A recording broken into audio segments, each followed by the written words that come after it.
एक ऐसे व्यक्ति को इस पद पर आसीन किया जिसने एक गर्भवती महिला के बलात्कारियों की रिहाई पर अपनी सहमति व्यक्त की। जब सवालों से सत्ता घिरती है तो आवाजें तेज हो जाती हैं। जब सच और सियासत टकराते हैं तो बहसें लंबी हो जाती हैं। लेकिन लोकतंत्र की सबसे बड़ी पहचान यही है कि संसद में उठा हर सवाल इतिहास का हिस्सा बन जाता है। जय हिंद साथियों, मैं हूं माज और स्वागत करता हूं आपका डायनामाइट न्यूज़ में। क्या महिलाओं की सुरक्षा सिर्फ भाषणों तक सीमित है? क्या संसद में उठे सवालों का जवाब आरोपों से दिया जाएगा या तथ्यों से? और आखिर ऐसा क्या हुआ कि बिल्किस बानो जैसा पुराना मामला एक बार फिर संसद के पटल में केंद्र में आ गया? जी हाँ, लोकसभा में कांग्रेस सांसद प्रियंका गांधी वाड्रा के एक बयान ने सियासी तूफान खड़ा कर दिया है। प्रियंका गांधी ने शिक्षा मंत्री प्रहलाद जोशी पर निशाना साधते हुए बिल्किस बानो मामले का जिक्र किया। उनके बयान के बाद से सत्ता पक्ष ने जोरदार हंगामा किया, माफी की मांग उठी और बयान को संसद की कार्रवाई से हटाने की मांग भी हुई।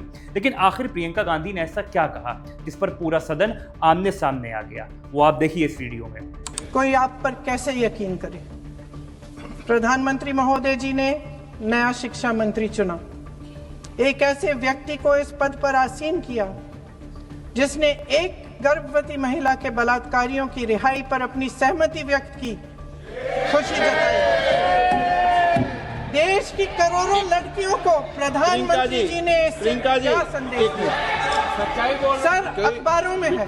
अखबार में नहीं, मेरा अब समझते हैं संक्षिप्त में कि आखिर क्या था बिल्किस बानो का मामला। दरअसल ये मामला 2002 के गुजरात दंगों से जुड़ा हुआ है। उस दौरान बिल्किस बानो के साथ सामूहिक दुष्कर्म और उनके परिवार के कई सदस्यों की हत्या का मामला सामने आया था। इसी केस में 11 लोगों को दोषी ठहराते हुए उम्र कैद की सजा सुनाई गई। साल 2022 में गुजरात सरकार ने रिमिशन नीति के तहत इन दोषियों को रिहा कर दिया, लेकिन जनवरी 2024 में सुप्रीम कोर्ट ने उस फैसले को रद्द करते हुए सभी दोषियों को वापस जेल भेजने का आदेश दिया। अब बात करते हैं संसद की कि आखिर किस बात पर विवाद हुआ। लोकसभा में चर्चा के दौरान प्रियंका गांधी वाड्रा ने बिल्किस बानो मामले का जिक्र करते हुए शिक्षा मंत्री जोशी जी पर हमला बोला। प्रियंका गांधी ने आरोप लगाया कि बिल्किस बानो मामले में दोषियों की रिहाई के समय प्रहलाद जोशी की प्रतिक्रिया जैसे थी वो सबके सामने है। उन्होंने सदन में कहा, प्रधानमंत्री नरेंद्र मोदी ऐसे व्यक्ति को देश का शिक्षा मंत्री बना रहे हैं जिसने बिल्किस बानो जैसे मामले में दोषियों की रिहाई पर अपनी बात को रखने का काम किया था। प्रियंका गांधी ने कहा, एक तरफ सरकार महिलाओं की सुरक्षा और सम्मान की बात करती है, वहीं दूसरी तरफ ऐसे लोगों को महत्वपूर्ण जिम्मेदारियां दी जाती हैं। उन्होंने सवाल उठाया कि क्या यही सरकार महिलाओं के प्रति नजरिया रखती है? प्रियंका गांधी का इतना कहना था कि सत्ता पक्ष के सांसद अपनी सीटों से खड़े हो गए। सदन में शोर शराबा शुरू हो गया। बीजेपी सांसदों ने इस बयान का विरोध किया और इसे पूरी तरह से झूठा बताया। इसके बाद शिक्षा मंत्री प्रहलाद जोशी ने अपनी बात को भी रखा, लेकिन बाद में प्रियंका गांधी की बात को लेकर विपक्ष में कहीं ना कहीं सहमति नजर आई और विपक्ष के सामने खड़े होकर पक्ष के सांसदों ने कहा कि प्रियंका गांधी को इस मामले में माफी मांगनी चाहिए। वहीं संसदीय कार्य मंत्री किरण रिजिजू ने भी इस बयान पर कड़ी आपत्ति जताई। उन्होंने कहा और सरकार से मांग भी करी कि प्रियंका गांधी की इस टिप्पणी को सदन से हटाना जाना चाहिए और कुछ देर तक सदन में भारी हंगामा भी इसके बाद हुआ। इसके बाद कार्रवाई प्रभावित भी रही, लेकिन मामला संसद के अंदर तक सीमित सिर्फ नहीं रहा। संसद से बाहर निकलने के बाद जब प्रियंका ने पत्रकारों से बातचीत करी तो उन्होंने कहा कि मैं अपने बयान पे कायम हूं और उन्होंने किसी भी हिचकिचाहट के साथ, मतलब कोई हिचकिचाहट नहीं थी अगर आप उनकी बात को सुने, उसमें कहा कि इसमें असंसदीय क्या था। ये बिल्कुल सच था। अगर वो मुझे बोलने के लिए सजा देना चाहते हैं तो दे, बिल्कुल दें, लेकिन मैं आगे भी सच बोलती रहूंगी। मैं अपनी बात पर पूरी तरह से कायम हूं।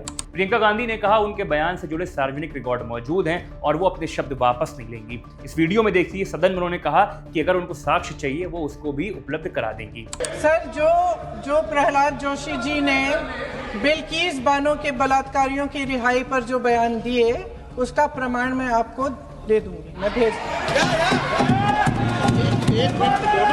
वहीं बीजेपी ने कांग्रेस के आरोपों को राजनीति से प्रेरित बताया। पार्टी का कहना है कि विपक्ष संसद के भीतर गंभीर आरोप लगाकर राजनीतिक माहौल बनाने की कोशिश कर रहा है, जबकि ऐसे आरोपों का कोई तथ्यात्मक आधार नहीं है। यानी अब ये विवाद सिर्फ एक बयान का नहीं रह गया है, ये सवाल भी उठ रहा है कि क्या संसद में राजनीतिक जवाबदेही की बहस हो रही है, क्या फिर पुराने मामलों को लेकर एक दूसरे पर आरोप लगाने की राजनीति।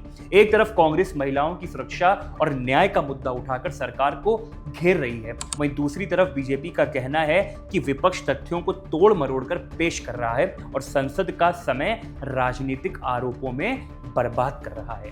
फिलहाल इतना साफ है कि बिल्किस बानो का जो मामला है वो फिर से देश की राजनीति के केंद्र में है। हालांकि इस बार बहस अदालत के फैसले पर नहीं बल्कि संसद में दिए गए एक बयान पर है। अब देखना होगा कि ये विवाद थमता है या आने वाले दिनों में और ज्यादा सियासी रंग पकड़ता है। आपकी क्या राय है? क्या संसद में ऐसे मुद्दों पर खुलकर बहस होनी चाहिए या नेताओं को अपने बयानों में और अधिक सावधानी बरतनी चाहिए? अपनी राय हमें कमेंट करके जरूर बताएं। अगर वीडियो पसंद आया हो तो लाइक करें, चैनल को सब्सक्राइब करें और बेल आइकन दबाना ना भूलें।